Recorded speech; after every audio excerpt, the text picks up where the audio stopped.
everyone, this is Bill Griffin. Welcome to the Different Take podcast. If you like this content, please subscribe, like, share, comment. I really appreciate you watching. Have you ever had a friend or someone in your life that he just, for whatever reason, has great difficulty telling the truth?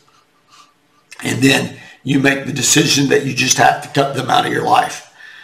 That's what I think you ought to do if you watch the big three, ABC, CBS, NBC news broadcasts. These legacy companies or news shows have been around for many, many years. And there was a time where they had great credibility with the public, but that's eroded a lot. The practices are really deceptive, and they lie constantly. So I want to talk about some of their lies and some that stand out in my memory. But first I want to talk about their market share. So if you look at this graphic, this is Nielsen ratings September 2021. As you can see, I'm not going to read this, but the total viewership per night for these news programs are 20 million. But their audience is literally dying off. The demographic 25-54 is only around 4 million of that. So you would assume that that people under the age of 24 and even in their 30s and 40s just aren't watching these programs. They're very elderly, and you can tell this through the commercials that they run. So I'd like to go through some of the lies that are prominent in my memory. You may be too young to remember this, but in 1993, it's almost 30 years ago, a show called Dateline NBC, which is kind of a competitor to CBS 60 Minutes. They ran, during that time, I don't know if this Dateline NBC is still in the air or not, but they ran a story where they literally blew a truck up. GM, the theory was GM made faulty trucks, and they were going to prove that they would explode just through normal use, and they couldn't figure out how to do that, so they blew the truck up. Check this out. Line NBC hired the Institute for Safety Analysis to conduct crash demonstrations. Unlike GM tests, the fuel tanks were filled with real gasoline. Look what happened. At impact, a small hole was punctured in the tank. According to our experts, the pressure of the collision and the crushing of the gas tank forced gasoline to spew from the gas cap. The fuel then erupted into flames when ignited by the impacting car's headlight. After the program airs, one of the firemen at the taping of the... So this program ran in November 1992, actually, and in February 93, the NBC issued an apology because what they did was they couldn't figure out how to make the truck blow up in an unscientific experiment, a scientific experiment. So they decided just to apply explosives to the truck and blow the thing up and tell the world that GM makes faulty trucks because they exploded on impact, faulty gas tanks. GM filed a lawsuit because they said, hey, how did this, show us the data, tell us how this happened. We want to fix the problem, or whatever the communication was between the two. And they had to issue a public apology. So the two anchors of the program, Jane Pauley and Stone Phillips, I tried to find the video of this, but I couldn't find it, read a statement, and it goes as follows. We deeply regret we included the inappropriate demonstration in our Dateline report. We apologize to our viewers and to General Motors. We have also concluded that unscientific demonstrations should have no place in hard news stories at NBC. That's our new policy.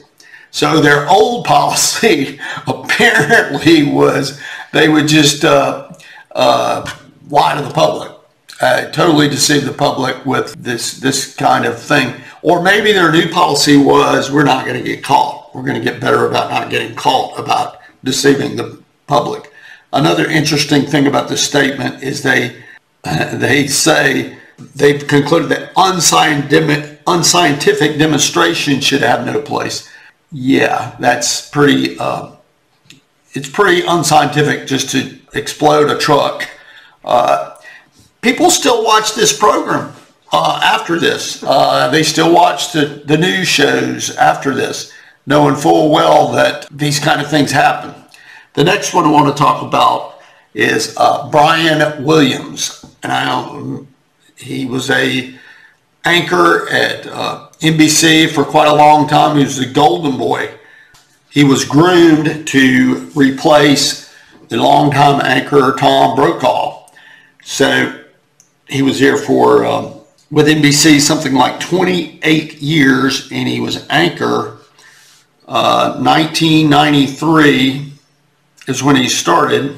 Yes, he began working at NBC 1993 and became anchor and managing editor. So that means he's the top guy, and promoted in 2004. And in February 2015, he was suspended for, as NBC says, misrepresenting events which occurred while he was covering the Iraq War in 2003.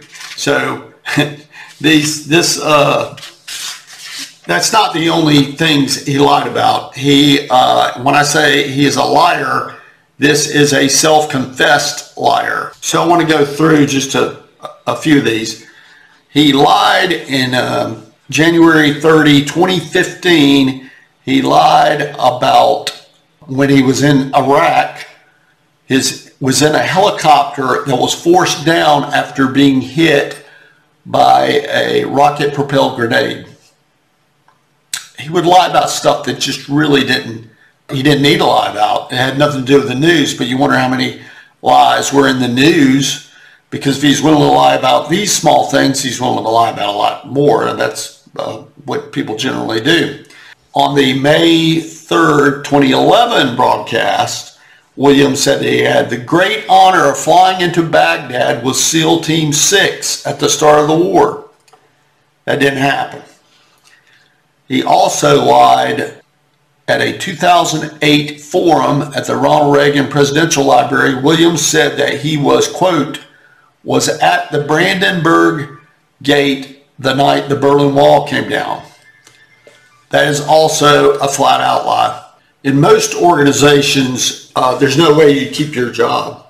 But Brian Williams, after a short suspension, works for the company 6 more years. It's just amazing. There were reports that people that work with him anonymously said that he had that this was a common practice, that he would exaggerate stories about himself. Another NBC lie is they edited the 911 call that George Zimmerman made. And to this day, people believe George Zimmerman murdered Trayvon Martin. When he didn't, he was found not guilty. I've done an episode about this. And they edited a 911 phone call so that people would think that he killed Trayvon Martin because he was black. And this is from the Washington Post. This is an op-ed by Eric Wemple. Yes, W-E-M-P-L-E, April 3rd, 2012. He says, during our investigation, it became evident, this is NBC saying this, their apology.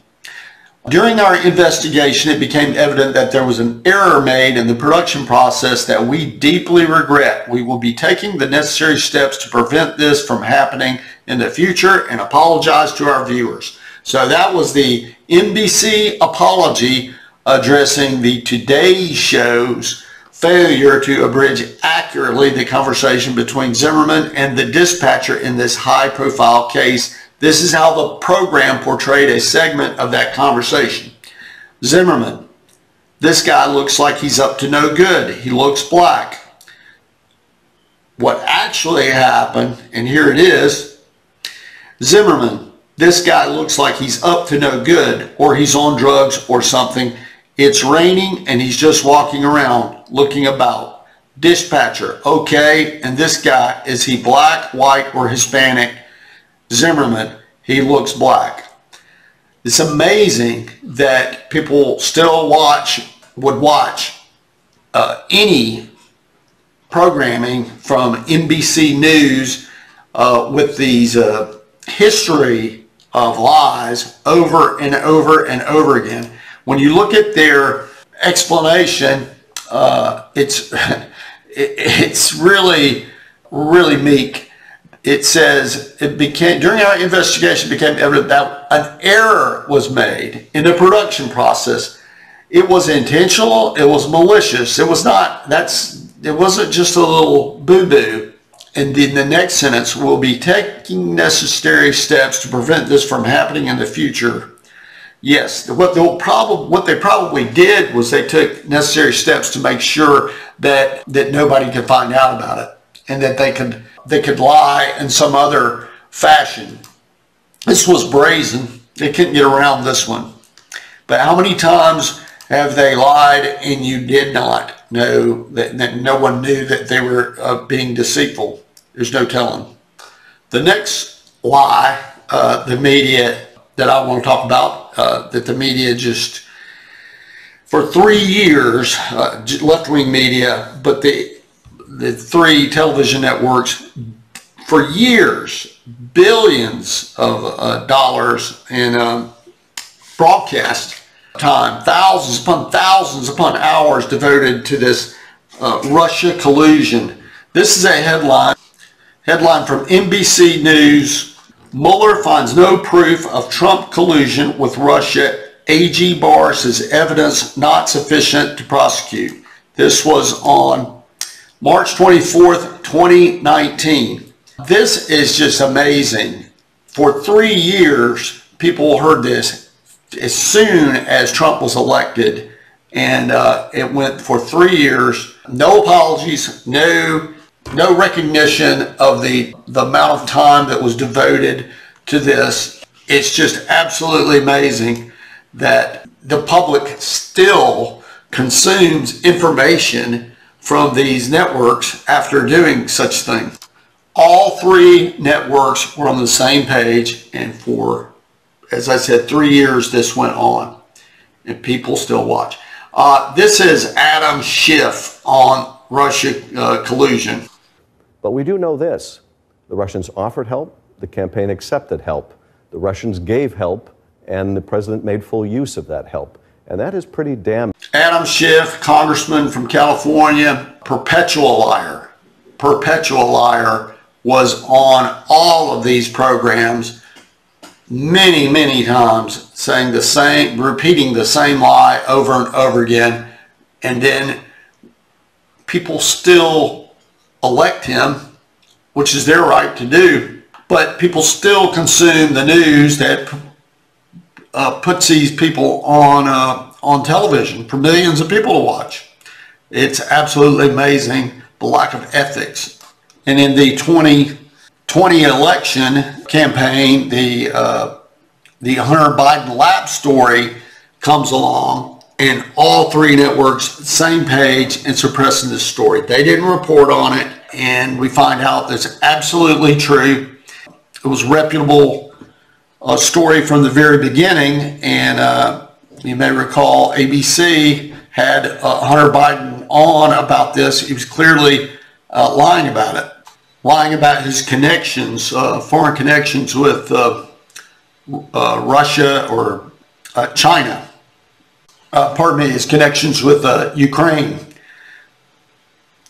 It's just amazing. Even during the debates, Joe Biden was very cavalier about this, and in fact was just totally dismissed it as a lie. I mean, we know that he's lying about that. The existence of a laptop, and their story was that it was a plant.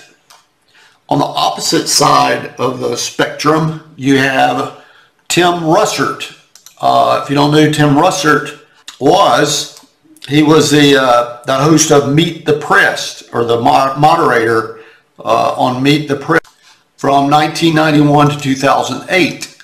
He was a tough interviewer, but he was fair. And this is recognized by people, Democrats, Republicans, or conservatives alike. Thomas Sowell had very kind words to say about Tim Russert after he passed away in 2009. He was worked for Daniel Moynihan, who's a Democrat, who's a United States Senator, and New York Governor Mario Cuomo, which was a keynote speaker at a Democratic convention.